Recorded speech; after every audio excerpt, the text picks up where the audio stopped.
امام بخاری رحمۃ اللہ علیہ نے ایک روایت نقل کی ہے کہ ایک صحابی تھے، وہ جب مجلس نبوی صلی اللہ علیہ وسلم میں حاضر ہوتے تو آن حضرت صلی اللہ علیہ وسلم ان کا خصوصی اکرام فرمایا کرتے،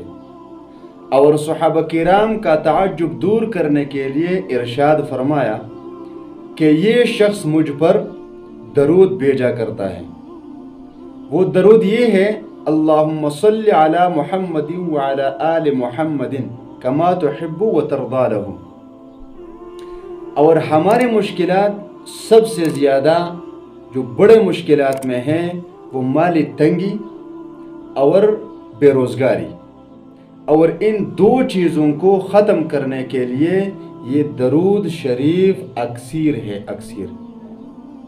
لوگوں کے پیچھے نہ پڑے، کسی کی منتی نہ کرے، کسی سے سفارش نہ کروائے، کسی کا احسان مند نہ بنے، بس اس درود شریف کو اس طریقے پر پڑھیں جس طرح میں آپ لوگوں کو بتاتا ہوں۔ علماء نے لکھا ہے کہ درود شریف بے روزگاری اور مالی تنگی کے لیے سب سے بہترین ہتھیار ہے ان مسلمان کے پاس، لیکن افسوس کہ مسلمان اپنے پیغمبر پر درود تو کیا، بہت سارے مسلمان ایسے ہیں کہ ان کو اپنے پیغمبر کے نام تک کا پتہ نہیں ہے۔ تو درود شریف کے بارے میں علماء نے لکھا ہے کہ اگر بے روزگاری نے جینا دوبر کر دیا ہو اور کوئی ملازمت نہ مل رہی ہو تو یہ درود شریف 3 دن تک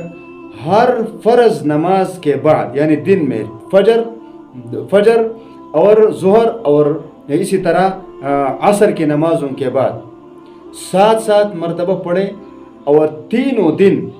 درود پڑھتے پڑھتے آپ نوکری کی تلاش میں بھی نکلیں۔ 3 دنوں کے اندر آپ کو ملازمت مل جائے گی، اور اگر 3 دنوں کے اندر ملازمت نہ ملی تو پھر آپ فجر کی نماز کے بعد اس کو 100 مرتبہ روزانہ پڑھا کریں اور گھر پر بیٹھ جائیں جب تک آپ کو کوئی نوکری کی خوشخبری نہ سنا دے۔ وہ درود شریف اسکرین پر ہے، آپ اس کو پڑھ سکتے ہیں۔ اللہم صلی علی محمد وعلی آل محمد کما تحب و ترضی لہ، اس کو پڑھا کریں، انشاءاللہ تعالی آپ کو چند دنوں میں نوکری مل جائے گی۔